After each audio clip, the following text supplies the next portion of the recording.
de la hermosa ciudad de Tacna. Sean ustedes bienvenidos. Muchísimas gracias por estar aquí a esta charla que viene llevando a cabo el Jurado Nacional de Elecciones en cada una de las regiones del país, y esta es la primera región que hemos elegido.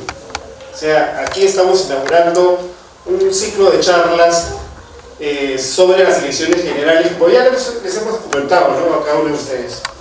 Sean bienvenidos, como les digo, y creo que ya pues ha ganado un poquito la hora, ¿no? Bueno, estamos tratando de esperar a que haya una mayor participación.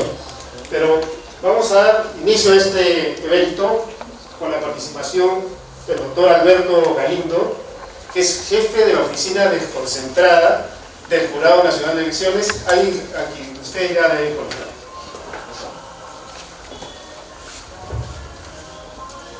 Buenas tardes con todos. Muchas gracias por su participación. Como nos viene diciendo, agradecemos haber elegido la ciudad de Tacna como inicio de una serie de eventos que está haciendo el Jurado Nacional de Elecciones en temas electorales. Agradecemos a la magíster Julia Romero, ¿no?, a la magíster Rosa López y al colega de ustedes, César Salazar, también periodista. Vamos a ver temas, por ejemplo, del próximo hito electoral, que es el 2 de agosto, ¿no?, sobre alianzas electorales. Vamos a ver encuestas, vamos a ver publicidad estatal, neutralidad. Así que aprovechamos todos, inclusive yo, para hacerles consultas acá a las colegas, y cualquier inquietud, por favor no duden para que me observen las consultas. Bienvenidos, ya no quiero dejar más tiempo para que aprovechemos el tiempo en hacer las consultas respectivas. Buenas noches. Muchas gracias, doctor. Un aplauso para él, por favor. Bueno, vamos a empezar con el primer tema. Este es un tema que corresponde a un hito que está ahorita nomás cerquita. Estamos hablando de las alianzas electorales. Y también vamos a tocar de paso otros hitos del cronograma de las elecciones generales, ¿no? Para ello vamos a tener la participación de la magíster Julia Romero Herrera, que es abogada del Gabinete de Asesores de la Presidencia del Jurado Nacional de Elecciones. Aquí recibimos con un fuerte aplauso, por favor.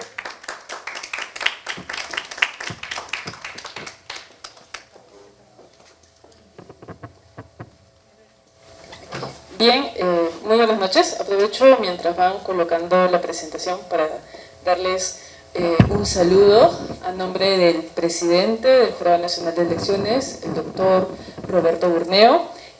Como ya ha mencionado Abel, el objetivo de esta serie de conferencias es poder coadyuvar en el tema informativo que realiza en este caso los medios de comunicación. Ustedes como periodistas son en realidad un puente muy relevante de cara a acercarnos un poco más a la ciudadanía.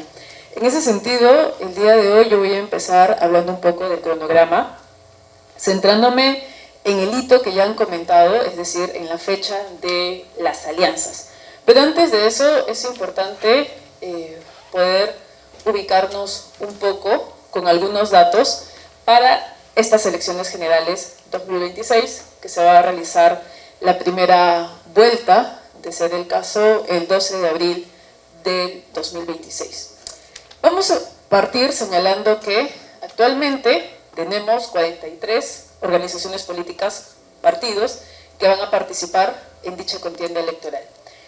¿Qué vamos a elegir en el 2026? Ustedes ya saben, una fórmula presidencial, presidentes, dos vicepresidentes, pero ahora vamos a elegir senadores y diputados. 130 diputados, 60 senadores, y además vamos a elegir a nuestros representantes del Parlamento andino. En general, 208 cargos que van a estar en, digamos, bajo el resultado de la manifestación popular que se llegue a tener ese 12 de abril. Estimamos que van a ser más de 11.000 candidatos, por eso que se van a presentar a nivel nacional. Otro dato importante es que para estas elecciones más de 27 millones de ciudadanos van a participar. 2.5 millones lo van a hacer por primera vez. Ese es como que el punto de partida con el que podemos dar inicio a esta conferencia. El segundo punto que me parece importante antes de hablar de alianzas es hablar de esta Cámara de Senadores y Cámara de Diputados. Como ya sabemos, hemos retomado al bicameralismo, vamos a volver a elegir a senadores y diputados. Ya estamos acostumbrados a elegir 130 congresistas, ahora vamos a tener que elegir a 190 congresistas, 130 diputados y 60 senadores. Ya la ley ha establecido cómo se va a hacer la división de estos escaños, tanto en distritos electorales múltiples como en distrito electoral único. Y antes de explicar brevemente cómo se ha dado este cambio, hay que recordar cómo ha sido en la anterior elección general. Como Tacna, por ejemplo, ¿alguien recuerda cuántos congresistas se eligió por Tacna? Dos, exacto. Entonces, ¿cómo está quedando ahora el panorama? Tenemos en el siguiente, ¿no? Esta es la división de senadores. Antes de explicarlo, la norma dice que para elegir a los senadores, estos se van a dividir en dos grupos. 30 senadores van a ser elegidos en distrito múltiple. Así como elegimos actualmente, estamos acostumbrados a elegir a los congresistas, 30 van a ser elegidos así. De esos 30, a Tacna, ¿cuánto le estaba tocando? Un escaño. Bien, a Tacna le toca un escaño, por ejemplo, Amazonas también uno, a Lima Metropolitana 4, y así sucesivamente. 30. Se divide en distrito múltiple. ¿Qué pasa con los otros 30? Los otros 30 van a ser elegidos en distrito electoral único nacional. ¿Qué quiere decir esto? Esos 30 van a ser elegidos así como nosotros elegimos al presidente de la República.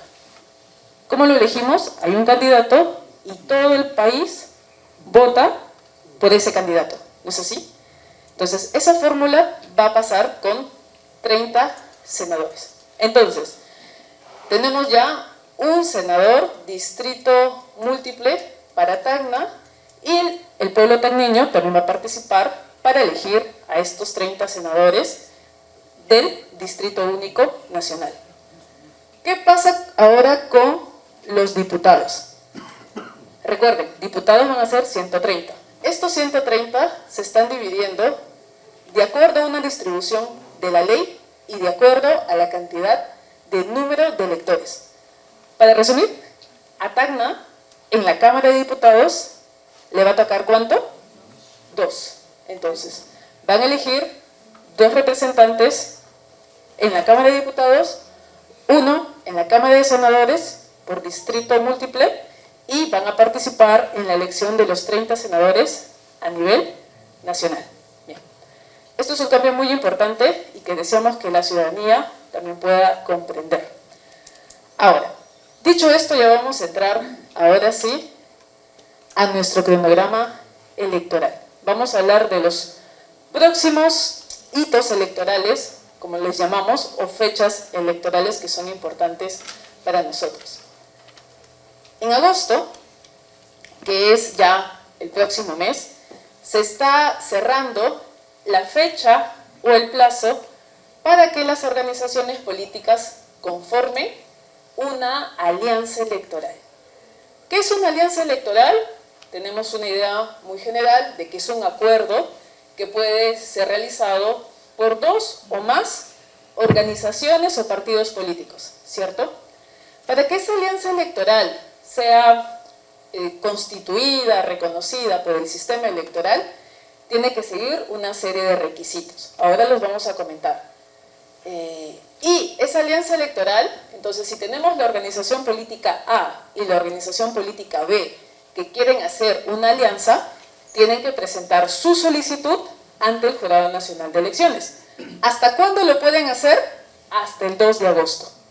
Si habrán escuchado, y ustedes también habrán transmitido, esa noticia de que ya algunas organizaciones están en diálogos, por ahí se están formalizando algunos pactos para conformar alianzas electorales.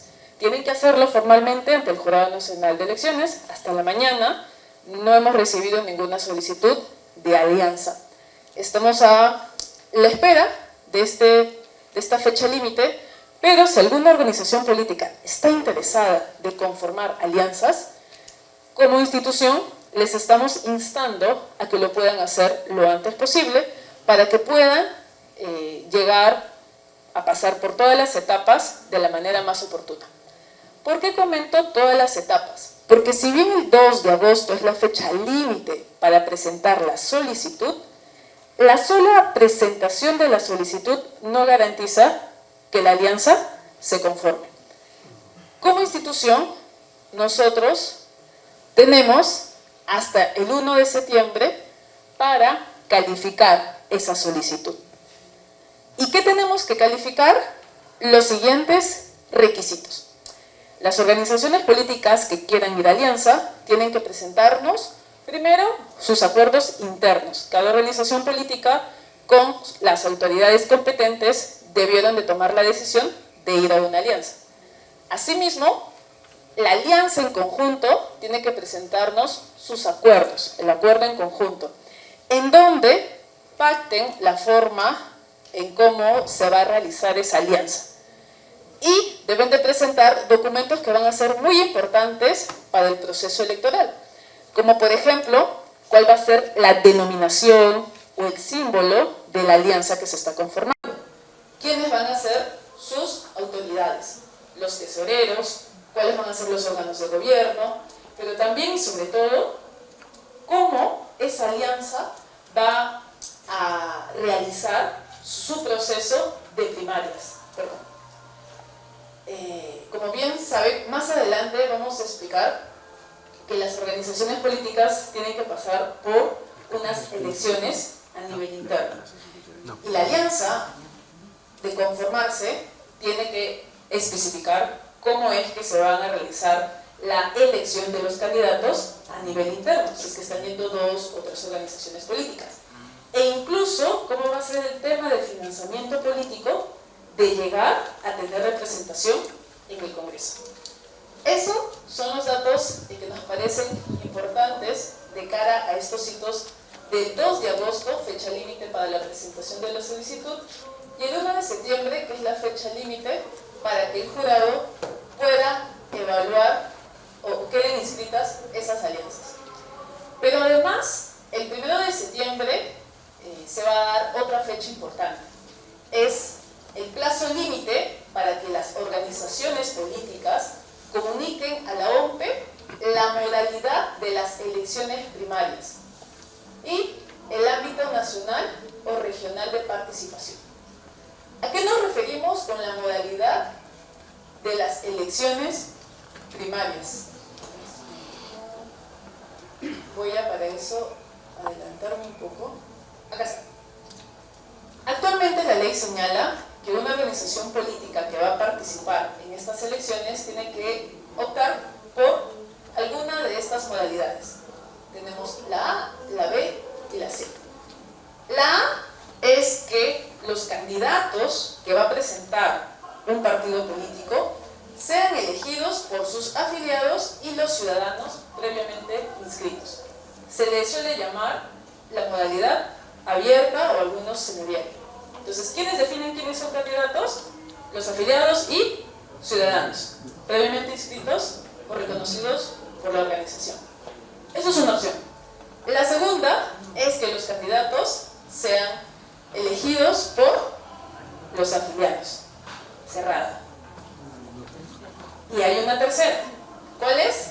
La de los delegados, también denominado elección primaria indirecta, porque no es que directamente los afiliados elijan a sus candidatos, sino que los afiliados van a elegir primero a delegados y luego los delegados van a elegir a sus candidatos.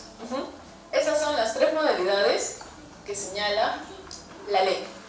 Entonces, vamos a regresar al 1 de septiembre. Y les decía, el 1 de septiembre la organización política tiene que informar a la OMPE cuál va a ser la modalidad de sus primarias. Y esa modalidad ya debe de estar recogida en los estatutos o normativa interna de la organización política. Y de optar por la fórmula de delegados, el ámbito de participación de estos delegados, sea nacional, regional, y el número de delegados que van a elegir. Ese es el 11 de septiembre. Luego pasamos a un siguiente hito o fecha del cronograma. Tenemos el 13 de octubre. ¿Qué pasa el 13 de octubre? Esta también es una fecha importante, de cara a que es la fecha límite para que renuncien los altos funcionarios que señala la Constitución. La Constitución menciona que ciertos funcionarios, 6 meses antes de las elecciones, deben de renunciar si es que pretenden participar como candidatos. Por ejemplo, acá se menciona ministros, alcaldes, gobernadores. Pero también es una fecha límite para que pasen a situación de retiro integrantes de las Fuerzas Armadas o de la Policía Nacional, si es que también quieren ser candidatos.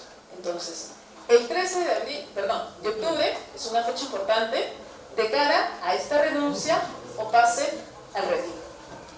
Al día siguiente va a ser el cierre del padrón electoral. ¿Por qué es importante esta fecha?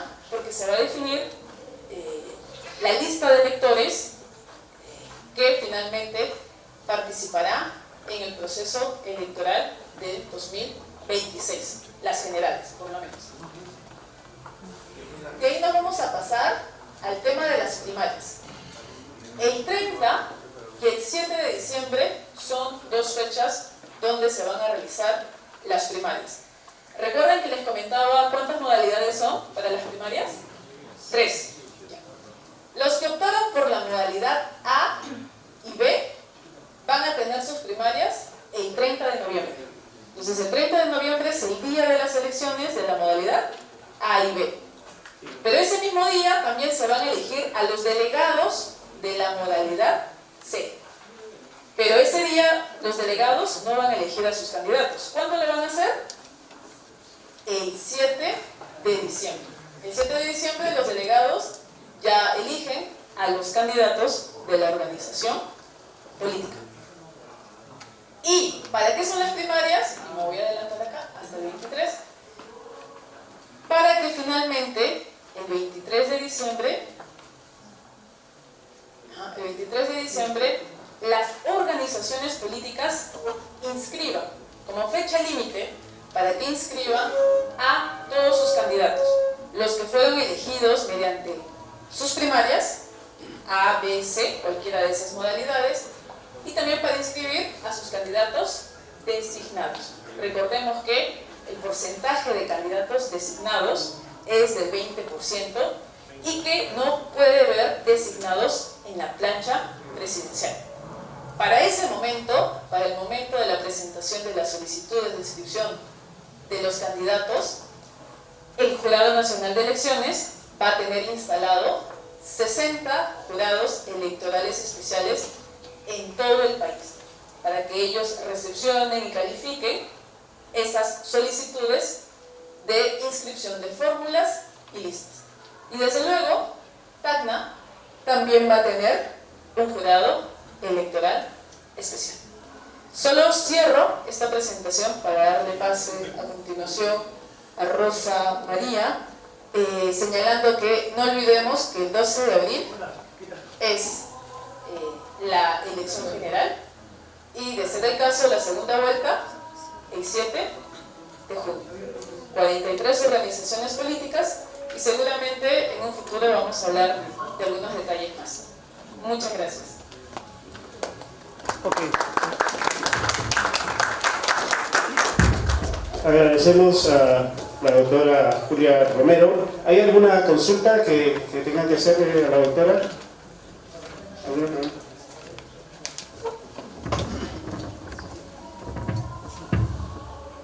Sí, doctora, buenas noches. El 23 de diciembre cierran las inscripciones de candidatos a los partidos políticos, pero hay veces en las que el sistema falla o no pueden inscribirse a tiempo y están hasta las 11 de la noche, 11:50. ¿Hay la posibilidad de alguna prórroga, quizás un día, 2 días, o qué se está considerando en esos casos, ¿no? ¿O hay más de un mecanismo para hacer la inscripción en el programa electoral especial? Ya, es importante lo que menciona. El 23 de diciembre no es el único día, es la fecha límite. Las organizaciones políticas antes pueden inscribirse. Ahora, sabemos que son 43 partidos políticos, muchos de ellos su primera vez en este proceso electoral. Lo que se está viendo, y yo lo ha comentado el presidente del Jurado Nacional de Elecciones, es aperturar el sistema en donde uno se inscribe para que las organizaciones políticas vayan familiarizándose y vayan subiendo de manera, digamos, preliminar a los candidatos inmediatamente después de las primarias.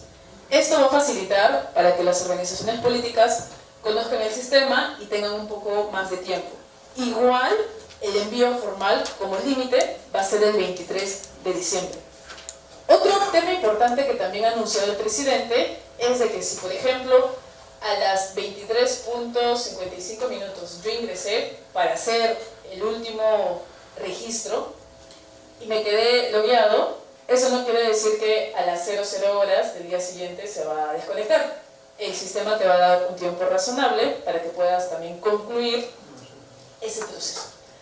Estamos tratando de trabajar, como pueden advertir, en habilitar un sistema con un tiempo razonable para que las organizaciones políticas puedan prever, ¿no?, todos los, digamos, contratiempos que se puedan dar. Pero también por eso es importante que las organizaciones también de manera responsable vayan ingresando al sistema y no esperen también a la fecha límite, pero de ser el caso, como les comento, también estamos pensando en esa situación. ¿Alguna otra pregunta? Sí, por ahí hay una pregunta, ¿no? Dos preguntas. A ver.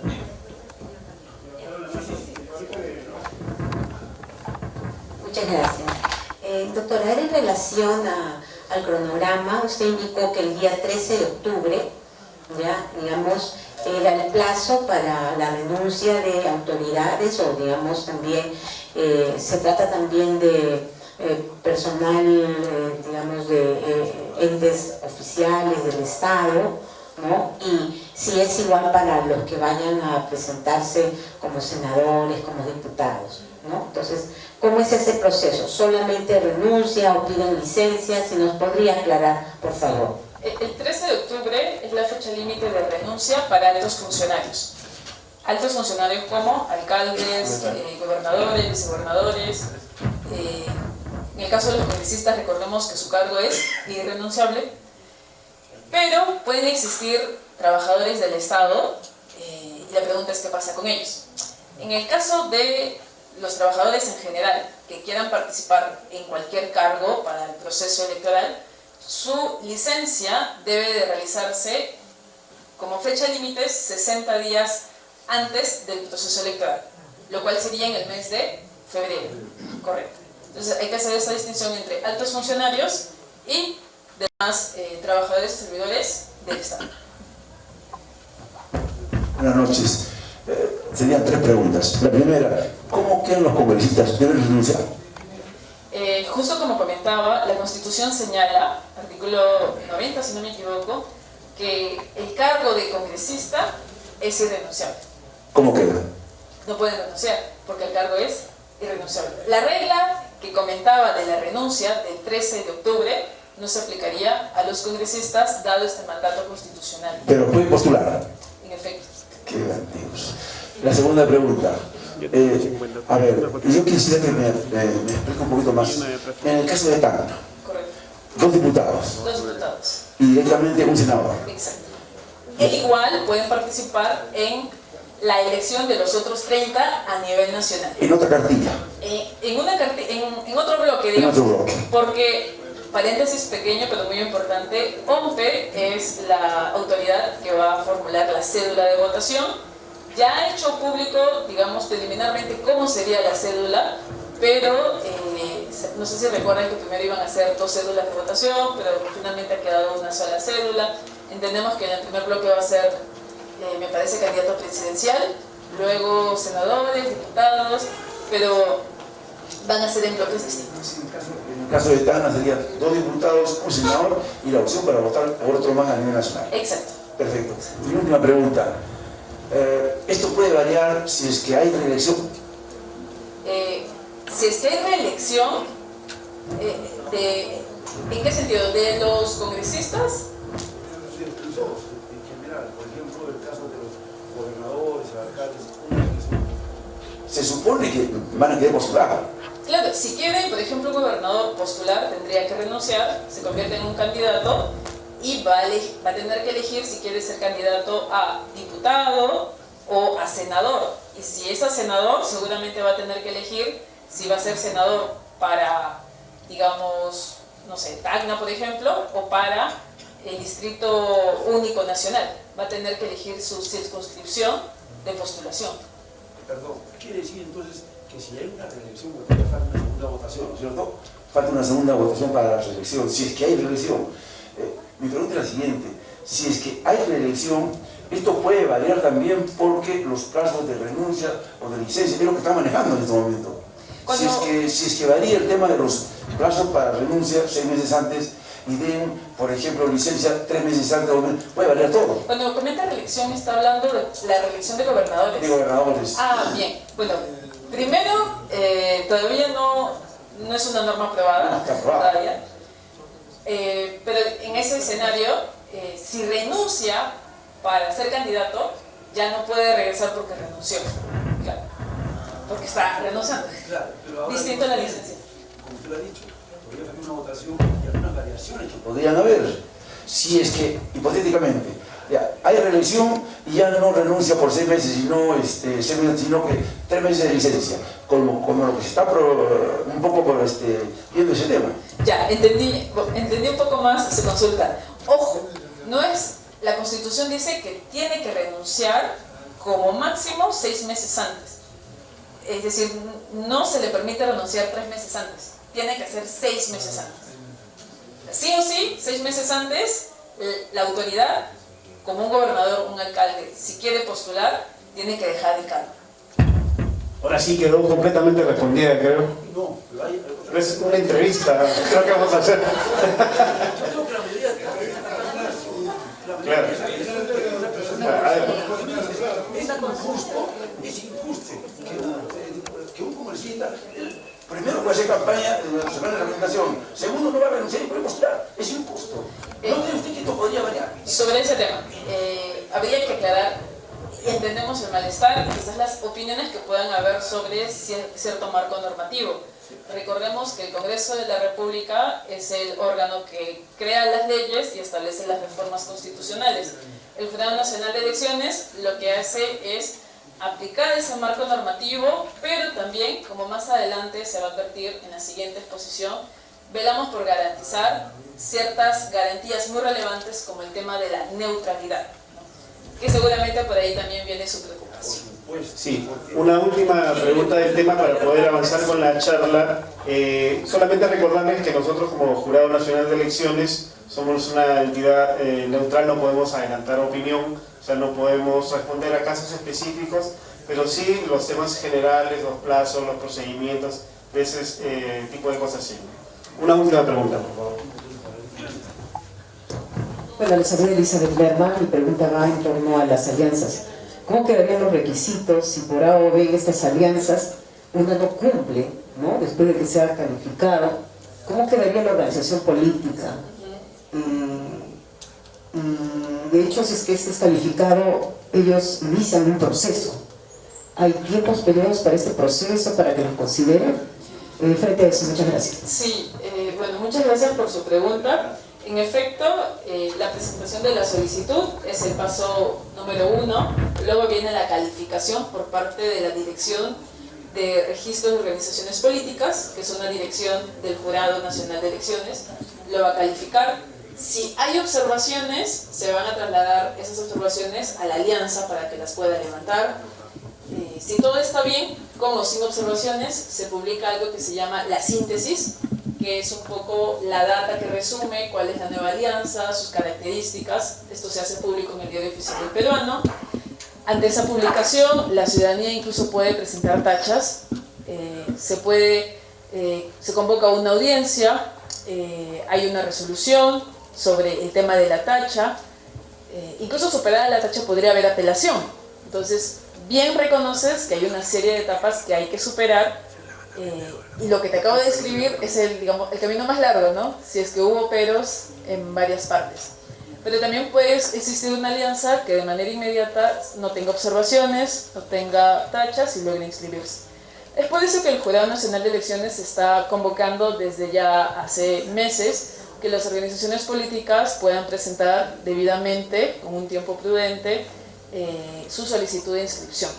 Ahora, el 2 de agosto se presenta la solicitud y nosotros vamos a tener hasta el 1 de septiembre para concluir todas esas etapas.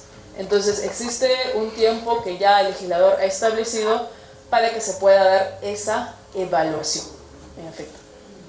Muchísimas gracias, ahora sí, a la doctora Julia Romero. Por favor, aplausos para ella. Muchas gracias. Han resolvido todas las consultas que ustedes les han hecho con mucha paciencia. Muchas gracias, buenas tardes, señoras, señores periodistas, comunicadores. Muchas gracias por estar aquí, por darse el espacio, este tiempo para poder recibir la información que desde el Jurado Nacional de Elecciones hemos considerado que es relevante en el marco del proceso electoral y sobre todo en esta etapa, ¿no? A mí me ha tocado abordar 3 temas, que son el tema de publicidad estatal, neutralidad y encuestas electorales. Voy a procurar ser lo más sucinta posible en cada uno de estos temas para no explayarnos mucho, y tal como nos ha pedido nuestro coordinador de comunicaciones, procuraré ser lo más sucinta posible, como les digo, sin perjudicar la claridad y el entendimiento, ¿no? Ya después seguramente habrá un espacio para algunas preguntas y trataré de absolverlas. Entonces vamos a empezar con el tema de publicidad estatal. Publicidad estatal, la base normativa está en la Ley Orgánica de Elecciones, está en el reglamento sobre propaganda electoral, publicidad electoral y neutralidad, que ha actualizado el Jurado Nacional de Elecciones este año. Es importante que sepan que hay un nuevo reglamento en el 2025, el 19 de abril se aprobó, y también tenemos como base normativa el Decreto Supremo 039, que es el convoca elecciones, ¿no? Es importante este Decreto Supremo y esta convocatoria de elecciones porque es lo que marca el inicio de todo proceso electoral, el inicio de mucha normativa a aplicarse, el inicio de muchas prohibiciones y aspectos que debemos tener en cuenta dentro del marco de un proceso electoral. Entonces es importante que se tenga en cuenta. Se convocó a elecciones desde el 26 de marzo del 2025, entonces desde ese momento han iniciado, en el caso de la publicidad estatal, algunas prohibiciones que las vamos a ver a continuación. Pero primero veamos qué cosa es la publicidad estatal. La publicidad estatal es toda aquella información que las instituciones públicas difunden para dar a conocer la programación, el inicio, la consecución de sus actividades, de sus políticas, de las obras que quieren realizar. Lo hacen con recursos públicos. Estos recursos públicos no solamente son económicos o vistos tangiblemente económicos. Los recursos públicos también están en las personas, ¿no? En las personas que trabajan en las instituciones y que pueden ser las que elaboran las publicaciones. A veces las instituciones piensan que porque son spots o publicaciones que son elaboradas por la propia personal, la propia institución, no hay recursos públicos comprometidos, pero sí los hay. ¿Por qué? Porque ellos reciben sus sueldos con los recursos del Estado, ¿no? Entonces se difunden estas publicaciones con la finalidad de posicionar a sus instituciones frente a los servicios que brindan al Estado, ¿no? Esa es la definición que se establece en el reglamento y es la que vemos también aquí reflejada en algunas de los elementos publicitarios que están aquí. Estos son publicaciones de publicidad estatal, ¿no? Ahí está la misma definición que acabamos de mencionar. Y como les decía, desde que se convoca elecciones se establece una prohibición general de que todas las instituciones públicas quedan impedidas de realizar publicidad estatal, en principio y de manera general. Sin embargo, como es lógico suponer, hay algunas situaciones que sí ameritan de que se tenga que realizar publicidad estatal y la ley lo ha previsto así, ¿no? Y ha permitido establecer una excepción en los casos de impostergable necesidad y utilidad pública. Para que se puedan entender mejor estos casos de impostergable necesidad y utilidad pública, ya el Jurado Nacional de Elecciones en sendas resoluciones ha establecido que estos son los que están principalmente relacionados o vinculados a los temas de seguridad, salud y educación, ¿no? ¿Qué cosa se entiende por impostergable necesidad y utilidad pública? Impostergable necesidad es aquello que no se puede diferir en el tiempo, ¿no? Si lo diferimos en el tiempo, ya pierde su efecto, ya no sería útil para que lo diéramos a conocer. Una campaña de vacunación que necesitamos hacer en este mes, no podríamos trasladarlo hasta que culminen las elecciones, ¿verdad?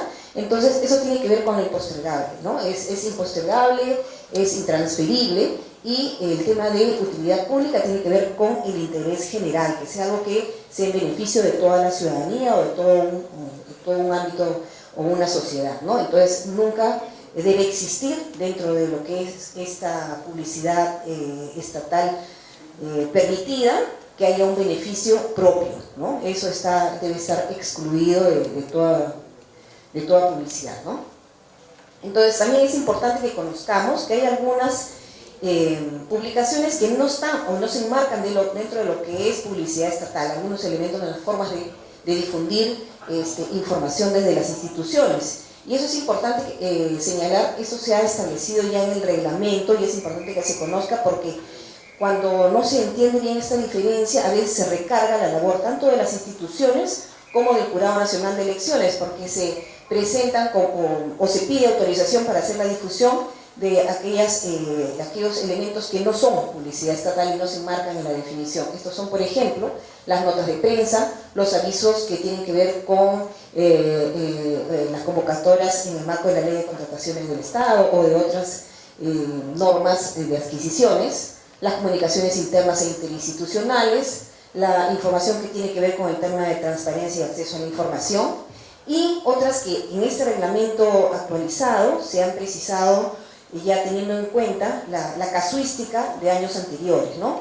En las que no se tenía muy claro. Entonces se han incorporado otras en las que se dice que tampoco se enmarcan dentro de lo que es publicidad estatal: comunicados, saludos institucionales, efemérides, convocatorias de trabajo, transmisión de eventos en vivo, programas o microprogramas informativos y webinars. Esos no son o no se enmarcan en la definición de publicidad estatal, por tanto sí pueden ser difundidos de manera libre, ¿no? Sin embargo, aquí es muy importante tener en cuenta que se ha establecido también claramente que estas comunicaciones no pueden de ninguna manera tener colores, nombres, frases, textos, símbolos, signos o cualquier otro elemento que vaya a vincularlo con una organización política, ¿no? Porque justamente lo que se busca es que no haya ningún beneficio con los recursos del Estado, ¿no? Que no vaya a beneficiarse a nadie. Eso hay que tener mucho cuidado. Entonces, estos son algunos de los ejemplos de estos que no constituyen publicidad estatal que hemos mencionado. Y en aquella publicidad estatal que está permitida por casos de impostergable necesidad y utilidad pública, aquellas excepcionales que se permiten, también tienen elementos prohibidos que no deben estar incorporados en estas publicaciones, ¿no? Que se autorizan. Y estos son algunos elementos que pueden de alguna manera referir a alguna organización política. Y vemos, se pasó mucho. Por ejemplo, tenemos ahí que no hayan colores, frases, textos, símbolos, signos, música, lo que sea, cualquier cosa que pueda vincular a la organización política es un elemento prohibido. Asimismo, también que aparezcan en estas publicaciones funcionarios o servidores públicos, sea con su nombre, con su imagen, su voz, su cargo, cualquier otro medio que de manera indubitable los identifique. ¿Por qué? Porque podría ser que estas personas puedan postular más adelante como candidatos y ya comiencen a, digamos, a difundir su imagen y posicionarse frente a la ciudadanía como personas que están impulsando obras, personas que están haciendo cosas buenas hacia la sociedad, ¿no? Entonces, como les digo, lo importante es que no se favorezcan y no se beneficien con los recursos del Estado, ¿no? Ahora, dentro de lo que es la publicidad estatal, hay dos procedimientos que se tienen que tener en cuenta, ¿no? Cuando la institución quiere difundir una publicidad estatal en radio o televisión, tiene previamente que pedir autorización al Jurado Nacional de Elecciones. Para eso el titular del pliego, que es el que va a asumir la responsabilidad de esa publicación, tiene que presentar una solicitud al Jurado Nacional de Elecciones y acompañar la transcripción literal de esta publicación que quiere hacer, sea en video, sobre todo en lo que es televisión video, si es en radio, es en audio, presente el elemento donde puede descargar el Jurado Nacional de Elecciones el íntegro de la publicación y también tiene que presentar la transcripción escrita, cosa que el fiscalizador del Jurado Nacional de Elecciones puede revisar el video, el audio, el texto y verificar si efectivamente, primero, es una publicación de impostergable necesidad y utilidad pública y otra, de si no cuenta con ningún elemento prohibido, ¿no? El jurado verifica esto y emite la autorización. La institución tiene que tener en cuenta que la autorización tiene que pedirla con mínimo 7 días de anticipación antes de que inicie esa difusión, ¿no? Mínimo necesitamos en el jurado 7 días para poder hacer esa revisión que les acabo de decir. No la pueden presentar con 3 días antes, la pueden presentar sí con 15 días de anticipación, con mayor razón, pero lo mínimo son 7 días, ¿no? Cuando no se presenta en este plazo, cuando se incorporan elementos prohibidos, cada una de estas situaciones constituyen una infracción y al final vamos a ver cómo resolvimos que presentar fuera de plazo es una infracción. Difundir sin autorización del jurado es una infracción y todo eso va a conllevar sanciones. Y el otro procedimiento que deben cumplir es cuando esta publicación se difunde en otros medios que no son radio y televisión, prensa escrita, paneles, redes sociales, ¿no? Cuando se difunden en cualquiera de estos, lo que tienen que presentar es un reporte posterior. El reporte posterior lo presentan una vez que han iniciado la difusión. No necesitan para eso difundir, comienzan a difundir el día 1 y tengo hasta el día 7 como institución para presentar el reporte al Jurado Nacional de Elecciones. También con lo mismo, acompañando la transcripción, acompañando el elemento donde yo puedo descargar, si es en redes sociales tienen que acompañar el link de descarga que esté activo, porque a veces también presentan el link, es un link que le han sacado fotocopia, que no podemos descargar y complejizan la labor del jurado y a veces están incluso inaccesibles los links, ¿no?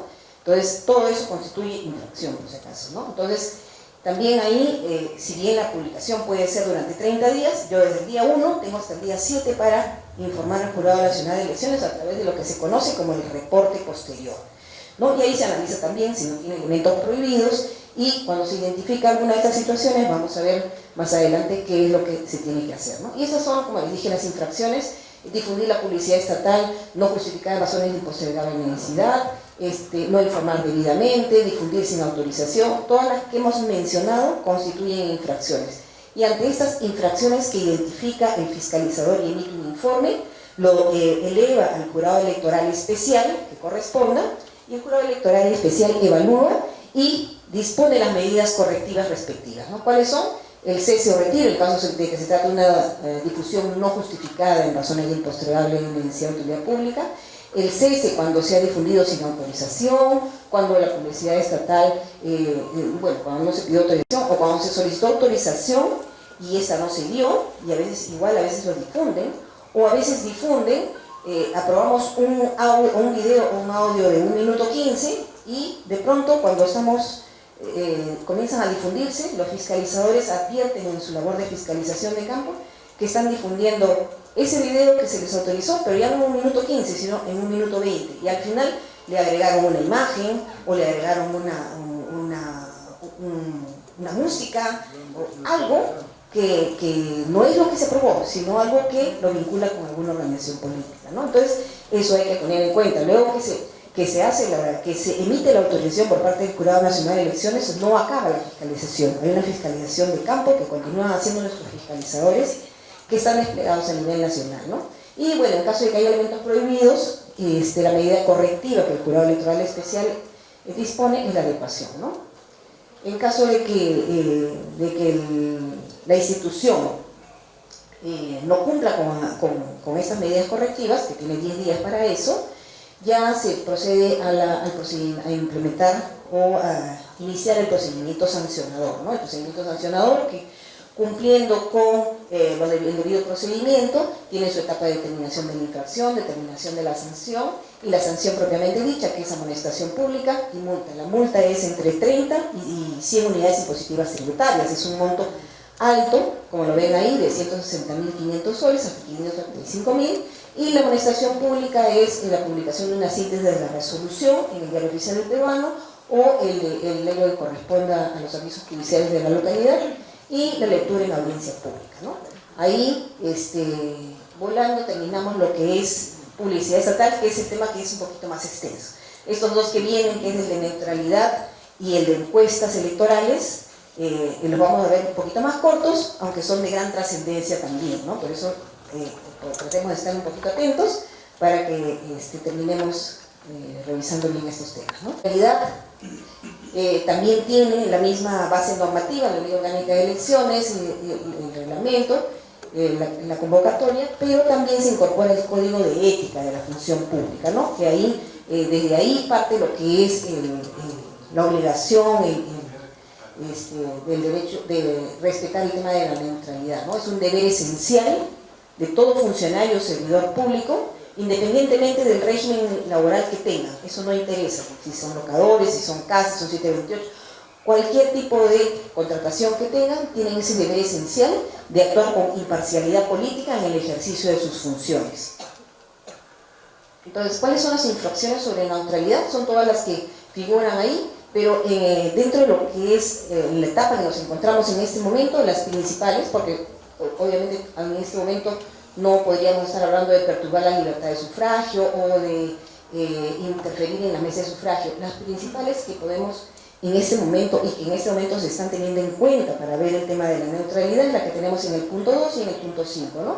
Practicar actos de cualquier naturaleza que favorezcan o perjudiquen a cualquier organización política o candidato, o que se realice propaganda o campaña en favor o en contra de alguna organización política o candidato, ¿no? Eso es lo que se tiene que evaluar en el momento en que están ejerciendo cada una de sus funciones.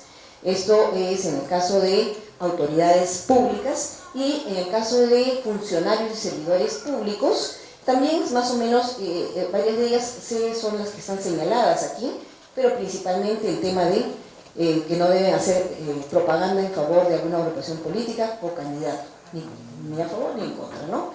En este caso no hay un procedimiento sancionador, sino hay algunas acciones que se llevan a cabo y que las mencionamos a continuación, ¿no? Que hace primero el fiscalizador, emite un informe, eleva al jurado electoral especial, el jurado electoral especial corre traslado para que los infractores o los supuestos infractores absuelvan lo que se ha señalado en el informe de fiscalización, y cuando el jurado electoral especial evalúa y si determina que hay una infracción, lo que hace es remitir al Ministerio Público, a la Contraloría General de la República y a la entidad estatal de la cual pertenece el supuesto o el infractor, para que la institución aplique las sanciones que correspondan, ¿no? Bueno, en caso negativo, archiva. Ahora, en el caso de los funcionarios públicos que sí postulan como candidatos, ahí la ley sí es precisa y señala que 90 días antes del día del acto electoral no pueden hacer proselitismo político en la inauguración e inspección de obras, ni tampoco repartir a personas o entidades bienes que hayan obtenido, o sea donados, o sean de la propia, con dinero del Estado, ¿no? No pueden hacer estas dos acciones, ¿no? Y adicionalmente hay una precisión ahí en el caso de elecciones municipales, que será aplicable ya para el siguiente proceso. En el caso de elecciones municipales queda en realidad prohibido de participar en estas actividades. No es como actualmente, que pueden participar y tienen que tener cuidado de no hacer proselitismo político, ¿no? En las elecciones municipales no pueden ni siquiera participar. Ahí sí, en este caso hay un procedimiento sancionador que es un poquito más largo. Hay también un informe de fiscalización. Puede ser que se inicie este procedimiento sancionador por una fiscalización de campo, que es de oficio, o por una denuncia. Se hace el informe de fiscalización, el jurado electoral especial lo califica, admite a trámite si considera que hay alguna infracción y comunica al presunto infractor para que realice sus descargos, ¿no? Se corre traslado de lo que se está señalando como infracción en el informe de fiscalización. Vencido el plazo de la absolución, el jurado electoral especial se va a pronunciar pues si existe o no infracción. Claro, cuando dice que no, siempre archiva, ¿no? Pero si hay infracción, ordena que el infractor se abstenga de incurrir en otra infracción bajo procedimiento de amonestación pública y multa, y también remite a la Contraloría General de la República y a la entidad a la cual pertenece el infractor para que proceda. Esta resolución es apelable. Cuando se apela, siempre en segunda instancia verá el Pleno del Jurado Nacional de Elecciones, ¿no? Y terminaría esta primera etapa de infracción. Pero si hay una reincidencia, se produce lo que es la determinación de una segunda infracción.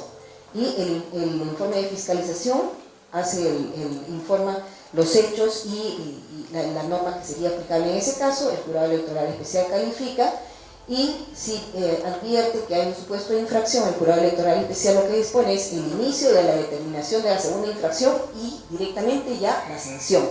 Y la sanción corre traslado, pero si ya confirma de que se ha producido la infracción, lo que hace es imponer la administración pública y la multa, y lo remite también a la Contraloría General de la República y a la entidad, ¿no? Ahí impone la multa, que es igual que en el caso anterior, ¿no? De 30 a 100 unidades impositivas tributarias, y la amonestación pública y multa. Ahora, en el tema de encuestas electorales, que es nuestro tercer y último tema, ¿no? El de encuestas electorales tiene otro reglamento. Los dos anteriores que hemos visto lo pueden buscar y pueden revisar y pueden reforzar lo que requieran en el reglamento de propaganda electoral, publicidad electoral y neutralidad. En cambio, en el de encuestas electorales tiene otra resolución, que es la 107, que es un reglamento específico de encuestas electorales durante procesos electorales, ¿no? Y la base normativa aquí es el artículo 291, que es el que establece la posibilidad de realizar la publicación y difusión de encuestas hasta el domingo anterior al día de las elecciones. En ese periodo, después del domingo anterior al día de las elecciones, ya no es posible hacer la difusión de encuestas, ¿no? Hay que tener muy en cuenta eso. Y desde el año 2001, que se aprobó la ley 27369, se estableció ya de que cualquier encuestadora podía difundir los resultados de las encuestas, pero tenían que estar inscritas, debidamente inscritas, señaló la ley, ¿no? Por eso se creó el registro electoral de encuestadoras en el Jurado Nacional de Elecciones, y este reglamento regula lo que debe hacer y cómo debe inscribirse y qué es lo que debe fiscalizar el Jurado Nacional de Elecciones con relación a las encuestas electorales, ¿no? Entonces establece disposiciones para la fiscalización de la difusión del resultado de las encuestas electorales sobre intención de voto y simulacro de votación, y también las acciones que determinan ese resultado, qué acciones realizan las encuestadoras para llegar a esos resultados, porque en el reglamento establecen todos los lineamientos técnicos que deben cumplir las encuestadoras, ¿no?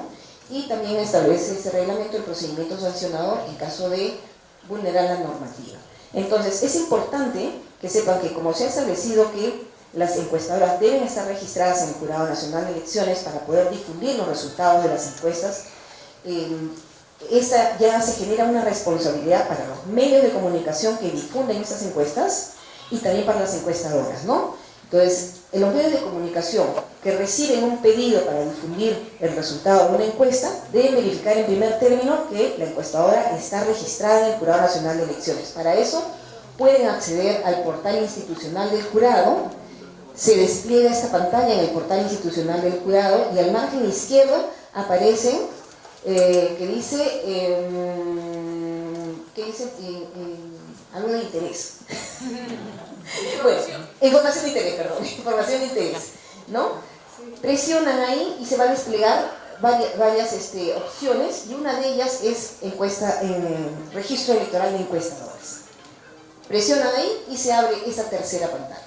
Aquí están las encuestadoras vigentes, las encuestadoras canceladas, encuestadoras sancionadas y encuestadoras que han difundido aún estando sancionadas, han hecho la difusión. Ahí pueden encontrar, despliegan en cada uno de estos recuadros y se va a desplegar toda la información, el nombre de la encuestadora, la fecha en que se inscribió, su dirección, su página web, todo aparece ahí en la página web, ¿no?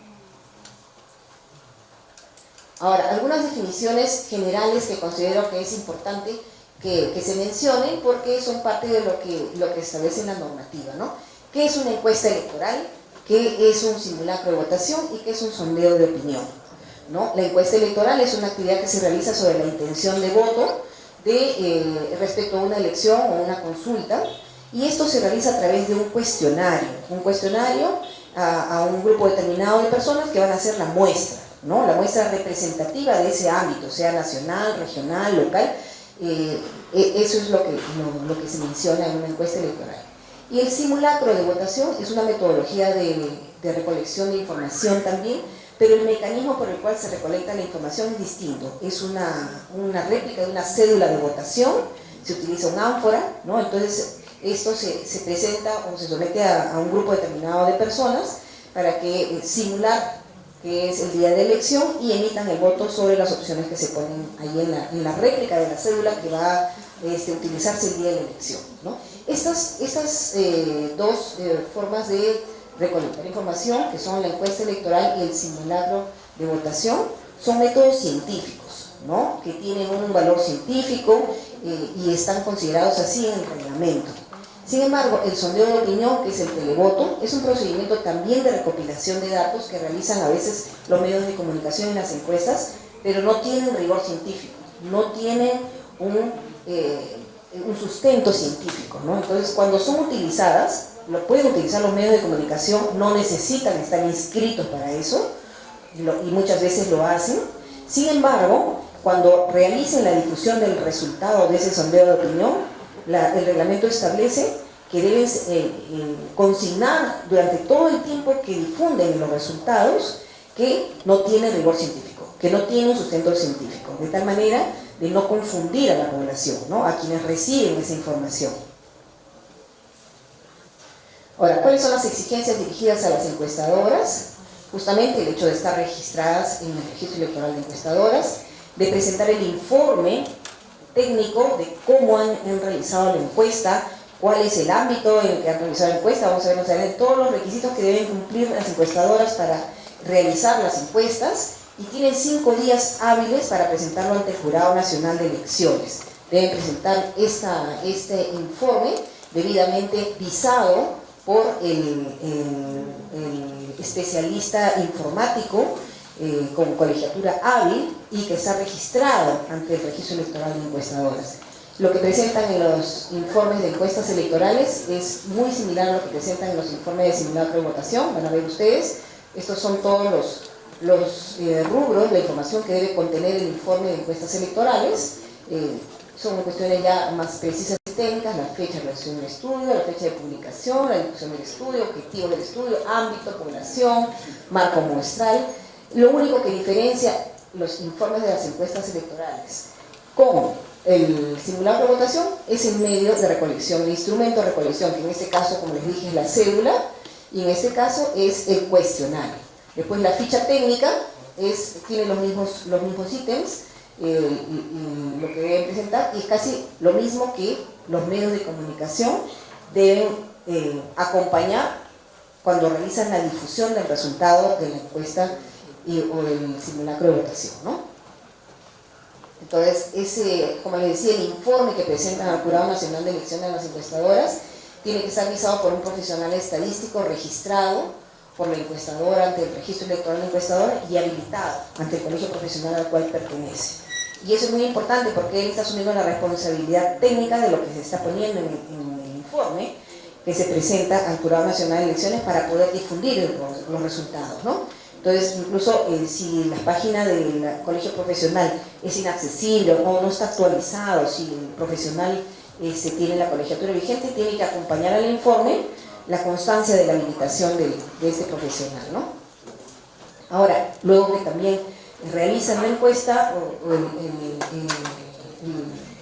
el simulacro de votación, tienen que publicar en su página web, la encuestadora, todas las encuestas que hayan llevado a cabo, y esa encuesta tiene que estar publicada y accesible durante todo el tiempo que dure la vigencia de su registro. Es otra exigencia. La exigencia para los medios de comunicación, como les decía, tienen que verificar que la encuestadora que le está pidiendo que difundan un resultado de una encuesta esté debidamente inscrita, ¿no? Por eso la encuestadora debe alcanzarles en detalle al medio de comunicación la información detallada. Y el medio de comunicación debe publicar de manera visible junto a la encuesta esta información que aparece aquí, que está en el reglamento: el número de registro de la encuestadora, el nombre de la encuestadora, la financiación del estudio, quién ha financiado ese estudio, el tamaño de la muestra, el margen de error, el nivel de confianza, la fecha de realización del trabajo de campo, puntos de muestreo, página web, cuestionario para el estudio de intención de voto que se utilizó o la cédula para el simulacro de votación. Todo esto debe estar acompañado al costado de la encuesta que publican, ¿no? De los resultados de la encuesta que publican. En caso que los medios de comunicación incumplan con lo establecido anteriormente, ¿qué cosa realiza el Jurado Nacional, el Jurado Electoral Especial? Exige que dispone la rectificación de la publicación dependiendo de la gravedad o ámbito de la encuestadora electoral y el simulacro de votación, ¿no? Exige la rectificación. Ahora, si se trata de un sondeo, la difusión de un sondeo de opinión, como les dije hace un momento, tiene necesariamente que incorporar esta frase, ¿no? Los resultados de este sondeo son referenciales y no tienen sustento científico. Del mismo modo, si omiten publicar esta frase, también el Jurado Electoral Especial va a exhortarlos a que cumplan y va a disponer la rectificación de la publicación o difusión del sorteo de opinión, nuevamente con esta frase, ¿no? Estas son las infracciones van entre multa, suspensión de 50, 30, 20 días de calendario del registro o la cancelación. La máxima, que es la multa entre 10 y 100 unidades impositivas tributarias, es si se difunde, como les dije, fuera del plazo, ¿no? Entre el último domingo y del anterior al día de la elección, ya no es posible difundir. Es la sanción máxima que ha establecido la normativa, ¿no? Y después todos los demás ya son temas de suspensión del registro, porque se consideran infracciones menos graves, ¿no? Que se remite el informe incompleto, que no se presente una ficha, y todos los demás que advertimos ahí. Y la cancelación de la inscripción son para casos de reincidencia, ¿no? Reincidencia de las infracciones, ¿no? Y bueno, yo creo que ahí hemos terminado y espero que haya quedado más o menos claro los tres temas. Agradecemos a la doctora Rosa María López Treveño por su excelente exposición sobre el tema. Gracias, doctora. Tienen seguramente ustedes algunas interrogantes con las recomendaciones que le hemos dado, ¿no? No podemos resolver casos específicos para la condición que tiene el Jurado Nacional de Elecciones, que es un órgano neutral y no puede adelantar opinión, ¿no?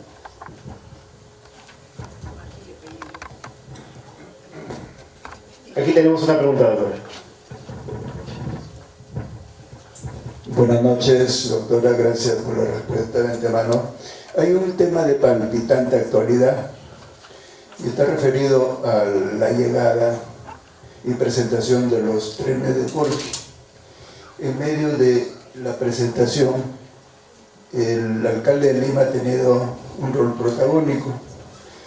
A consecuencia de ello, se le está indicando como que habría cometido una infracción electoral, dado que estaría utilizando su posición como alcalde de Lima en funciones para hacer proselitismo o propaganda política a su favor.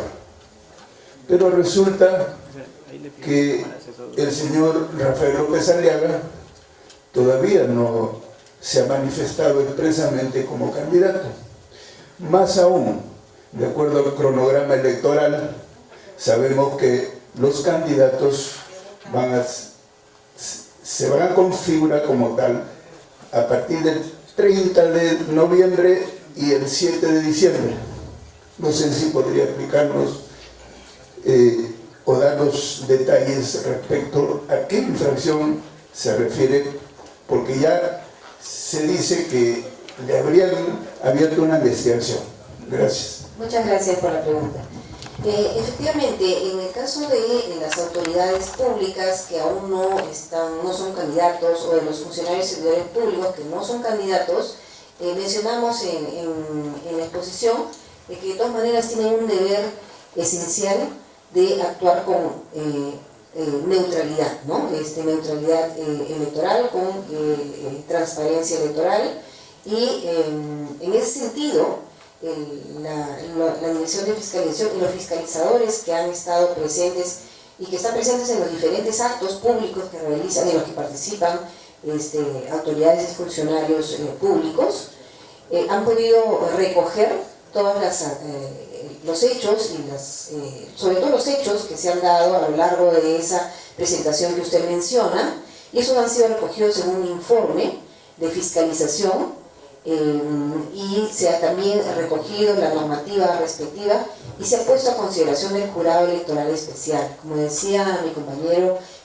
Abel, no podemos adelantar opinión con relación al caso específico, además que tampoco vamos a ser nosotros los que vamos a resolver, va a ser el jurado electoral especial, pero ahí el jurado electoral especial tendrá que evaluar todos esos hechos, ¿no? Si ha habido de alguna manera alguna manifestación, algún acto que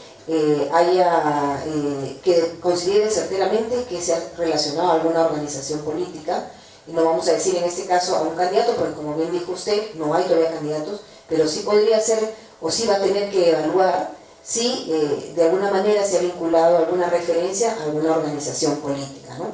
Y no solamente va a ser el caso del señor López Aliaga, sino de diversas autoridades o funcionarios que han estado presentes y han participado en ese evento que usted menciona, ¿no? Han habido, no es el único que ha estado ahí, han habido varios, ¿no? Entonces, la evaluación va a ser integral, pero también individual, ¿no? Tiene que ser individual con relación a cada uno de estos funcionarios o servidores que participan, para que se analice el contexto y la individualidad de la participación de cada uno, porque podría ser que algunos hayan incurrido en una infracción y podría ser que otros no, ¿no? Eso es lo que se va a tener que evaluar. Muchas gracias. Sí, buenas noches. Me voy a acercar. Obviamente respetando las pautas que hemos indicado, ¿no? Respecto a no poder vosotros opinar respecto a casos específicos. ¿Se puede exponer? La pregunta es si es que va a haber otra capacitación o es la única, porque el año, en la campaña, las elecciones anteriores no hubo nada, ninguna capacitación, ninguna orientación, y los reporteros nosotros estuvimos a la deriva cuando íbamos a los locales de votación para tomar fotos, nos impedían, para entrevistar también, nos peloteaban, no vaya con el jurado no sabía nada, los miembros del jurado ahí. Hombre, vaya con el ejército y así, a las finales nunca sacamos ninguna información y se consumó el fraude, pues, ¿no? Ya que todos sabemos, y ganaron en mesa, no ganaron en las urnas. La pregunta es si es que ahora va a ser ese mismo tratamiento para los reporteros, o es que habrá algún cambio y nos van a ubicar de mejor manera y nos van a dar la posibilidad de que podamos realizar el trabajo.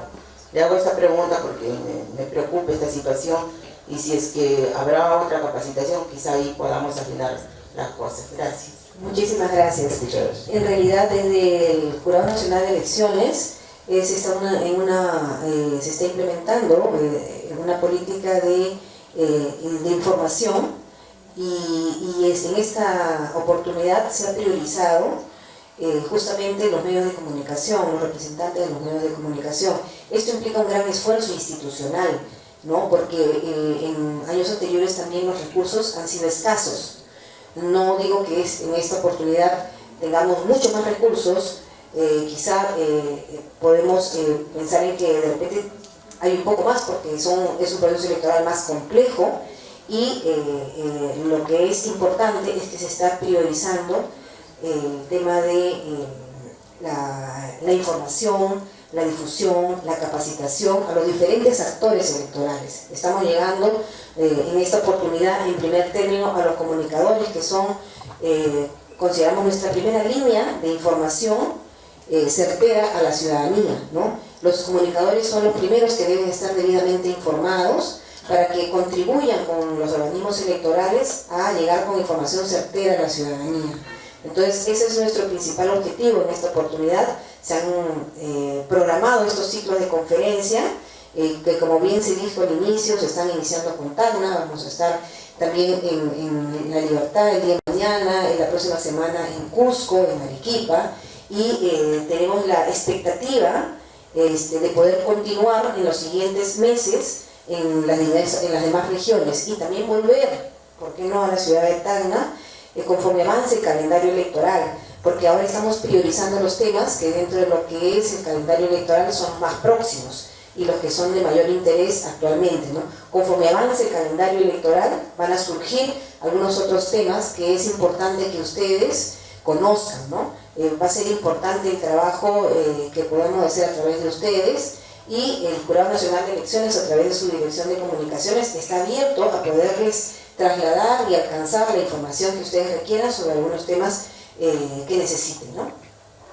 Una última pregunta sobre el tema, doctora. Doctora, buenas noches. Bueno, consulta con respecto a la publicidad estatal.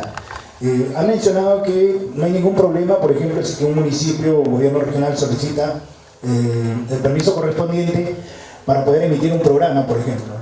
Un programa, un microprograma, un micronoticiero, y esto se está dando constantemente aquí en Tacna, donde hay autoridades que incluso tienen programas propios, ¿no? Voy a decirlo con nombre propio, el señor Luis Torres sale a conducir, el gobernador actual de Tacna, sale a conducir un programa y, bueno, en la mayoría de estos programas invita a sus funcionarios que prácticamente cualquiera o cualquier persona que puede ver o escuchar este programa se va a dar cuenta de que está direccionando el protagonismo de sus funcionarios. Obviamente que más adelante tienen la intención de postular. ¿Cómo pueden ustedes, digamos, fiscalizar o cómo pueden de repente quizás tener una pauta de estos programas? Porque si bien es cierto, solicitan el permiso y el permiso lo tienen, vulneran prácticamente el proceso o el protagonismo de la publicidad estatal al llenar de estos programas, más que una información, al ser un rol protagónico de cada uno de ellos, no como autoridad, sino como personas prácticamente. Muchas gracias. Me permite aclarar que, como les mencionaba en la actual normativa, en el reglamento, se ha precisado que estos microprogramas informativos ya no se enmarcan en la definición de publicidad estatal y que por tanto pueden ser difundidos por las instituciones. Sin embargo, estos no pueden tener elementos o referencias que busquen favorecer alguna opción política, ¿no? En el caso que usted menciona, estaría ocurriendo quizá ese favorecimiento, ¿no? En ese caso es importante la fiscalización ciudadana también, ¿no? La fiscalización que hacen los diferentes actores para que puedan hacer la denuncia que corresponda acompañando estos elementos que han podido recoger al Jurado Nacional de Elecciones para que el jurado pueda evaluarlos, analizarlos y elevarlo al Jurado Electoral Especial correspondiente para que disponga las medidas correctivas respectivas, ¿no? Y en caso de que estas no ocurran, puede inclusive instaurarse un procedimiento sancionador con las sanciones que ya hemos advertido, ¿no? Pero es importante que se dé a conocer, porque si bien ya nosotros tenemos más o menos 60 fiscalizadores de campo desplegados a nivel nacional, en esta primera etapa donde se han creado 5 jurados electorales especiales, entenderá que es insuficiente para llegar a todos los rincones y a todos los espacios y conocer de cada una de las acciones en las que pudieran darse alguna vulneración, ¿no? Entonces, el control ciudadano es sumamente importante, por eso también se inician los procedimientos de fiscalización a través de denuncias de parte, ¿no? Dijimos que era la última pregunta, pero han aparecido 3 al instante. Sí, buenas noches. Indicó que las transmisiones en vivo están permitidas, no están consideradas como publicidad estatal. Correcto. En estas transmisiones, la autoridad podría aparecer sin ninguna necesidad de poder realizar un reporte posterior. Así Y otra pregunta es, ¿ustedes realizan la fiscalización exclusivamente a una página oficial de una institución pública? ¿O es que las entidades públicas pueden capaz utilizar, no sé, como estrategia otras páginas que capaz no sean oficiales, en las cuales no estén sujetas a la fiscalización que ustedes realizan? Muchas gracias. Efectivamente, nosotros tenemos que ir a las páginas oficiales, ¿no? Porque las que no son oficiales podrían ser incluso de hackers, de falsas, ¿cómo podrían, no? La norma no ha llegado todavía a poder contemplar ese supuesto, ¿no? Claro, también eso ocurre, ¿no? Entonces ahí no podríamos entrar para la fiscalización, ¿no? Siempre por cuestiones oficiales. Una pregunta, ¿no? Muy buenas noches. Correspondiente precisamente al tema de renovación popular y la observación que se está haciendo con respecto al Jurado Nacional de Elecciones, Acá también en la ciudad de Tacna hemos visto pintas de parte de Fuerza Tacna 2026, precisamente con el color guinda que caracteriza en este caso al gobierno regional. ¿Va a haber alguna observación de parte de ustedes como Jurado Nacional de Elecciones? Eso me dice en el ámbito... Según el informe que realizó precisamente Lima con respecto a Rafael López Aliaga y su caso, en el informe correlaciona precisamente murales, pintas y presencia del color como tal, de Renovación Popular Celeste. Con respecto a Tacna, en este caso, localizándonos, el gobierno regional de Tacna tiene un color característico que es el guinda. Con el caso de Fuerza Tacna 2026 ya existen murales alrededor de la ciudad con respecto a ese color precisamente. Ya, o sea, usted me dice que Fuerza Tacna es una organización regional. Así es, pero es un movimiento regional, ¿no? Entonces, esa estaría proyectándose a la participación en las elecciones regionales y municipales, no en las elecciones generales, ¿no? Entonces, nosotros todavía no tenemos competencia para lo que es la elección regional y municipal. Como mencionamos al principio, lo que marca el inicio de las prohibiciones es la convocatoria del proceso electoral. Ahorita tenemos la convocatoria de las elecciones generales, pero aún no la de las elecciones regionales. Es que solamente pueden presentar candidatos a las elecciones generales, de presidente, vicepresidente, congresistas, senadores, parlamento andino, los partidos políticos. Volviendo al tema de las redes sociales, de repente habría no sé si existe alguna normativa que pueda tener las instituciones públicas, gobiernos regionales, municipalidades provinciales, distritales, etcétera, para el manejo de las redes sociales. Como es un tema nuevo, las redes sociales, de repente no sé si hay una normativa, ¿no? Porque es verdad lo que dicen los compañeros, no hay bastante publicidad hacia un candidato o hacia un gobernador o hacia una autoridad más que de lo que realmente se trabaja, ¿no? Entonces de repente no sé si hay alguna normativa o algo así. No, aún no se ha podido, a nivel del Congreso no se ha podido implementar ninguna normativa.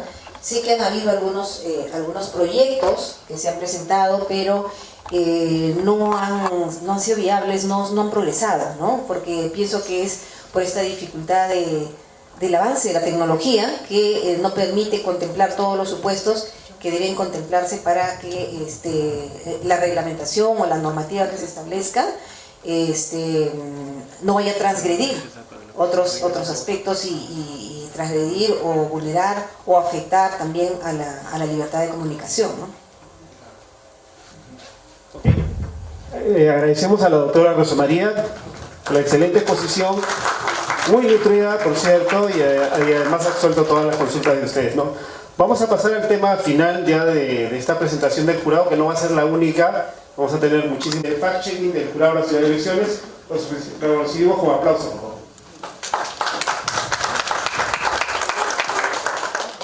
¿Qué tal? ¿Cómo están todos, colegas? Primero felicitar la ponencia de mis dos antecesoras, la verdad. Para mí esto es retroalimentación, por si acaso, colegas. Aprendo mucho, tanto he aprendido ahora más de mis colegas y también obviamente he aprendido mucho de ustedes.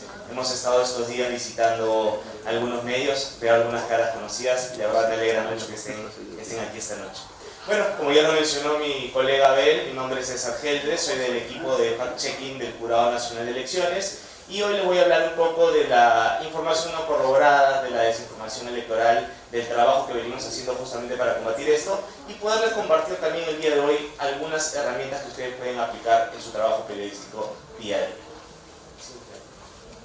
Se nos vienen unas elecciones generales sin precedentes.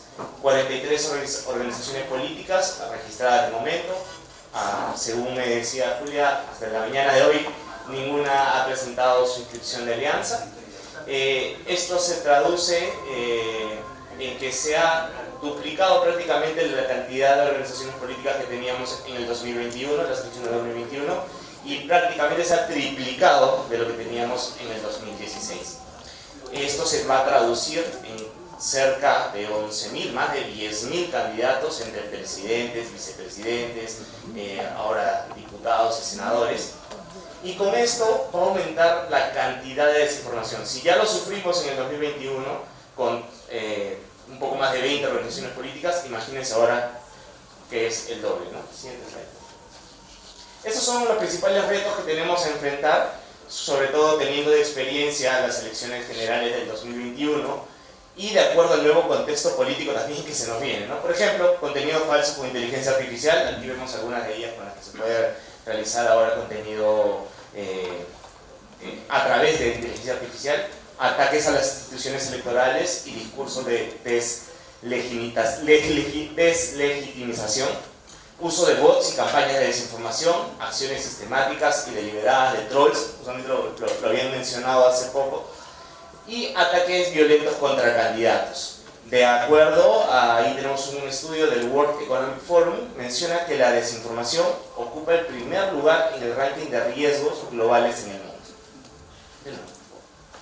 Aquí le tengo un poco más de data, ¿no? Según un estudio del 2025, los jóvenes utilizan como primera fuente las redes sociales para informarse, pero ese mismo dato revela que es la fuente en la que menos confían. Es un poco contradictorio, ¿no? Si bien es cierto, me informo primero por redes, pero no me genera tanta confianza. Y ahí tiene un terreno ganado los medios de comunicación, que sí generan esa confianza que, digamos, el ciudadano necesita. Acá tenemos más estudios, por ejemplo, este de aquí, hecho por el Instituto de Tecnología de Massachusetts en el 2018, revela que las fake news, la desinformación, se viraliza 70 veces más rápido que las verdaderas. Es decir, tienen la posibilidad de hacerse más viral, más rápido, de compartirse, ¿no? Enviarse cadenas que las noticias corroboradas. Y este dato también es muy importante, que el 55, según un estudio revelado por la revista Forbes este 2025, el 55% de peruanos se ha topado con desinformación o fake news, y lo más preocupante es que el 33% de ese grupo logró creer en ellas. ¿Qué genera la desinformación o cuál es el impacto negativo a puertas de estas elecciones generales de 2026? Pues según los estudios revela que crea controversias y desunión, genera más polarización de la que ya hay, escepticismo y desconfianza, manipulación a los ciudadanos, genera miedo, incita a la violencia y disminuye la participación ciudadana, ¿no? Ahí tenemos un estudio revelado por el Ministerio de Salud, ¿no? Que la fake news genera estrés, ansiedad y aumenta la violencia en jóvenes y adolescentes. Siguiente. Casos de desinformación más comunes en procesos electorales, ¿no? Ahí los tenemos numerados: fraude organizado por las autoridades, intervención de otros poderes del Estado o sectores públicos, normativa electoral o funciones del JNE o de los jurados electorales especiales, postulación de candidatos con antecedentes, declaraciones falsas de candidatos, esa frase la deben recordar, ¿no? Los muertos votan, mentiras para invalidar el voto también, mentiras que buscan generar miedo, o encuestas falsas e ilegítimas, ¿no? Continuemos, por favor. En ese contexto es que se reactiva el Comité de Fact-Checking del Jurado Nacional de Elecciones, ¿no? Su función precisamente es de detectar, verificar la información falsa, imprecisa o no corroborada, difundida en redes sociales o en medios de comunicación, que tenga un impacto negativo en el proceso electoral o que afecte la institucionalidad del Jurado Nacional de Elecciones. ¿Quiénes conforman este comité de fact-checking?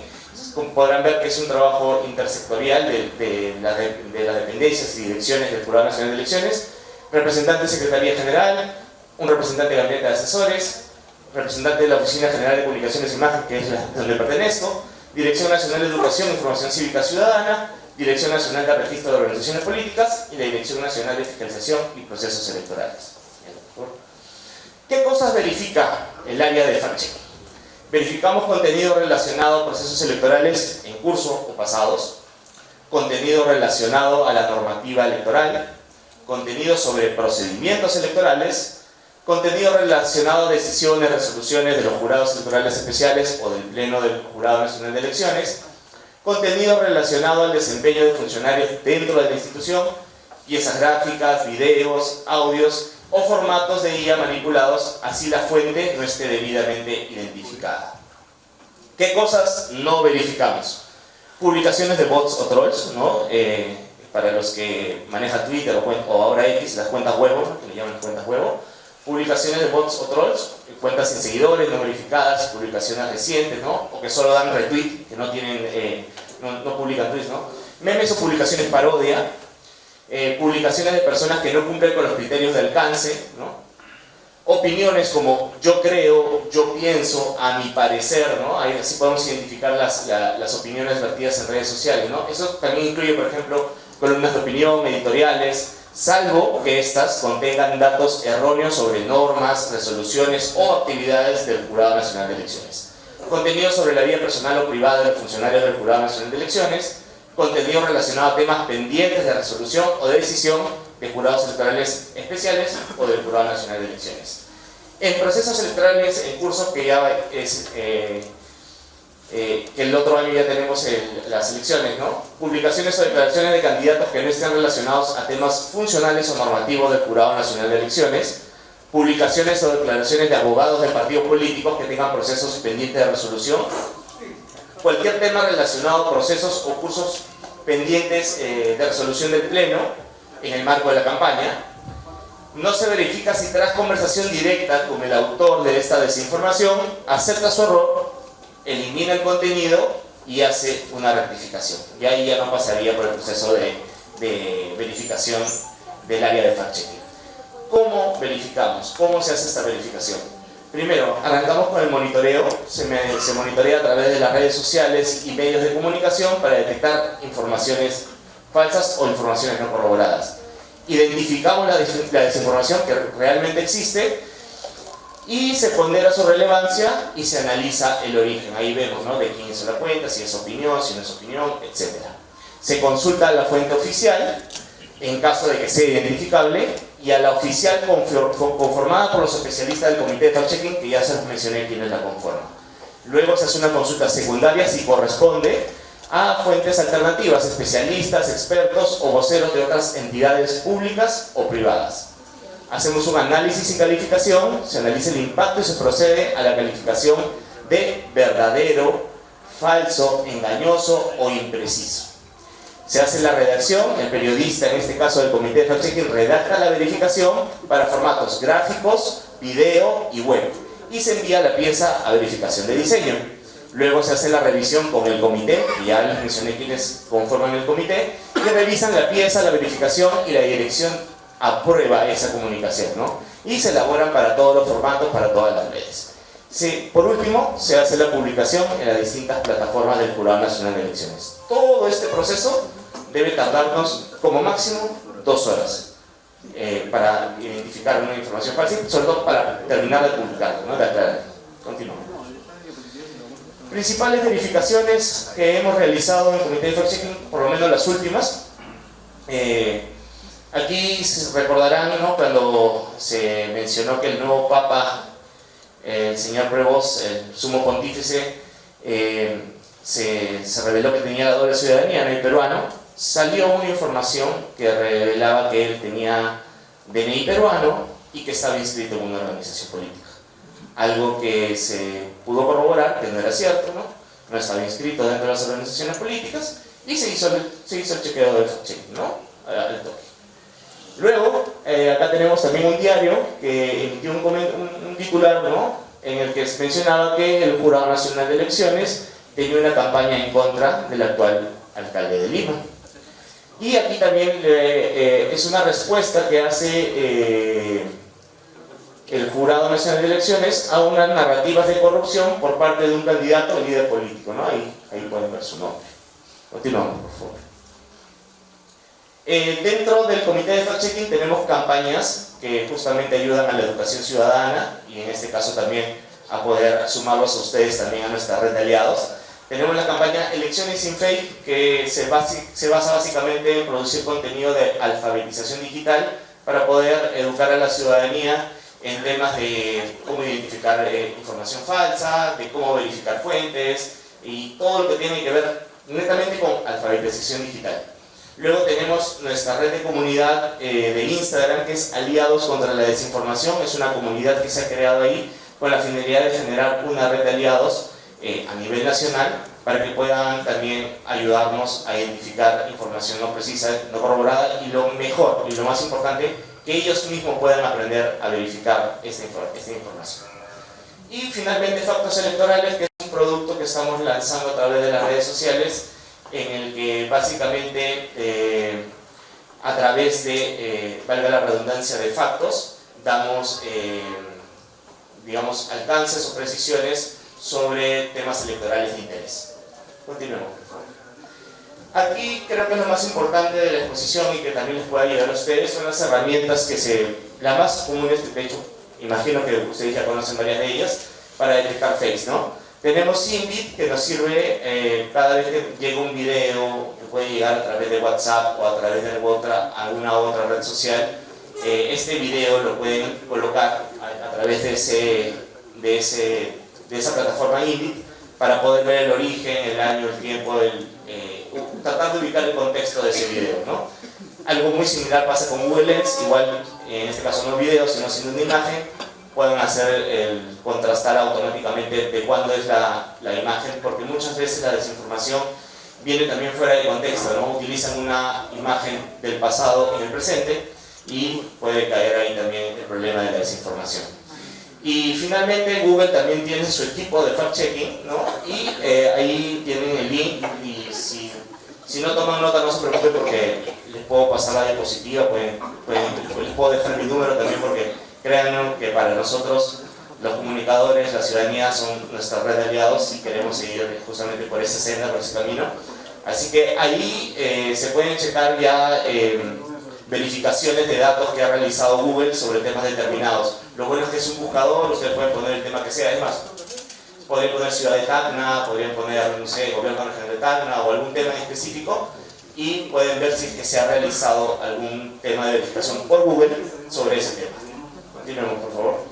Estas dos herramientas les pueden servir también, sobre todo ahora que se viene el proceso electoral, que es la biblioteca de anuncios de Meta y la biblioteca de anuncios de Google.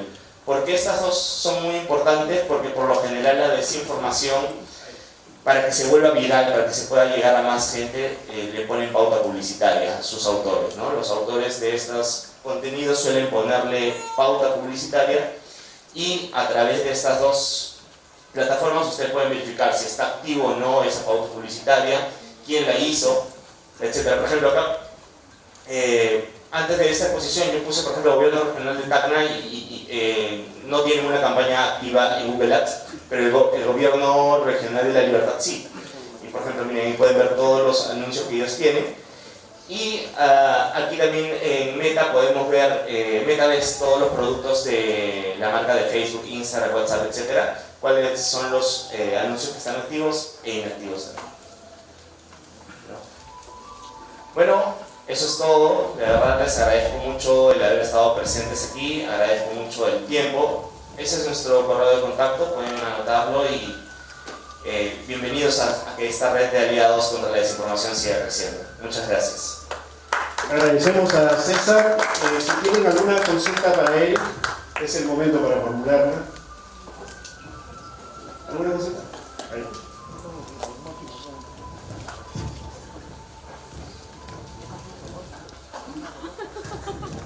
¿Qué tal? Buenas noches. Sí, era en relación justamente porque en los últimos años, a través de, sobre todo de las redes también, todo el tema del fake news, las mentiras, ¿no? Todo eso a la gente también le perturba. Ahora, lo que yo quisiera saber en esa retroalimentación que pueda tener el jurado a través de las redes, ¿ustedes reciben, digamos, un tipo de denuncias, consultas al respecto, o van a hacer algo más para incentivar a que más público, más gente, más electores accedan a las redes del Jurado Nacional? Sí, claro, mira, gracias primero por tu pregunta. Tenemos contenidos que generamos a diario para nuestras redes sociales, principalmente sobre temas de desinformación electoral. Por ejemplo, pasó hace poco sobre un tema que tenía que decidir, les pongo el contexto, sobre este problema que pasó en el Ministerio Público, de la Fiscalía de la Nación, etc. Mucha gente comentaba en redes sociales o etiquetaba a la Junta Nacional de Justicia, ¿no? Refiriéndose a la Junta Nacional de Justicia, pero etiquetaba al Jurado Nacional de Elecciones.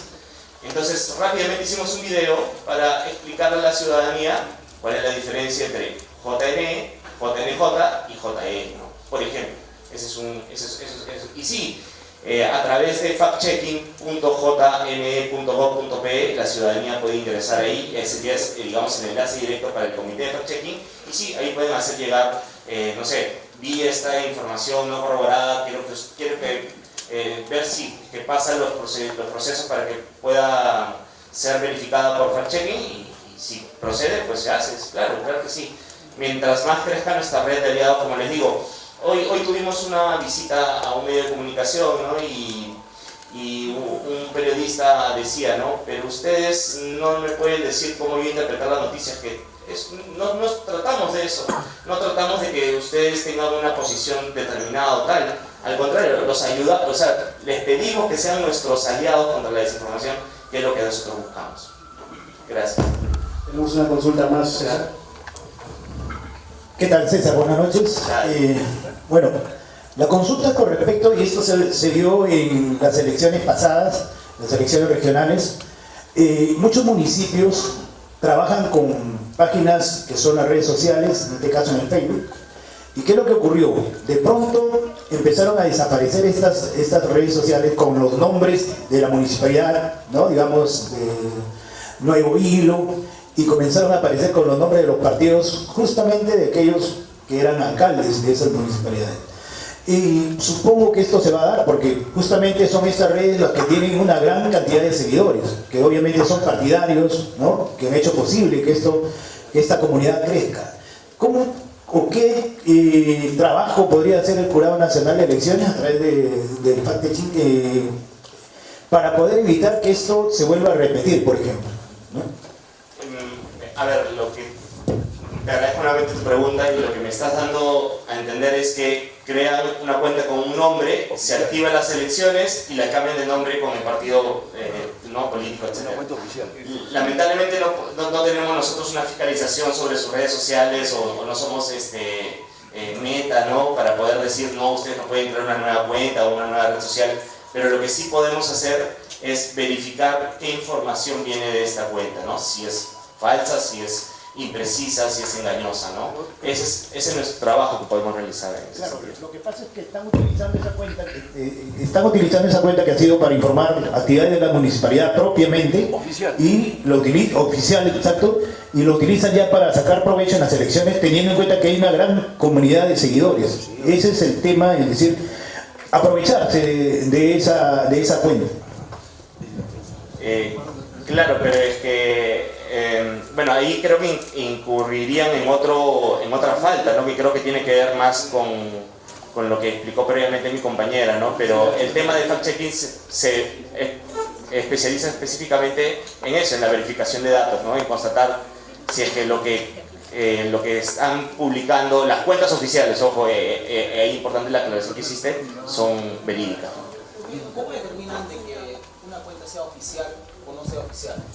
Bueno, una cuenta oficial es que tiene el check azul de verificación propiamente de la cuenta, ¿no? No tiene esa, no es oficial. Puede estar en proceso de validación, pero digamos, es que nosotros a través del comité de fact-checking no es que vamos a sancionar a una autoridad o a un municipio o a lo que da referencia si es que tiene cuentas verificadas o no. Ese no es nuestro trabajo. Nuestro trabajo es ver información, independientemente de que sea candidatos o no, de quién lo publique, si la ciudadanía también nos puede hacer llegar, y contrastar si la información que se comunica a través de esa y que pasa los procesos de alineamiento es verificable. Muy buenas noches. Disculpe, me llamó mucho la atención, la verdad que en el cuaderno coloquen LIA en este caso, y quisiera saber cuál va a ser la participación, si es que la va a tener, de la inteligencia artificial para ustedes con respecto a estas elecciones. Bueno, gracias nuevamente por tu pregunta. Es bastante importante la IA. Hace una semana se presentó oficialmente la inteligencia artificial del Jurado Nacional de Elecciones, que es ELEXIA. Es un asistente jurisdiccional que agiliza procesos, ¿no? Hace revisiones, revisa hojas de vida de candidatos.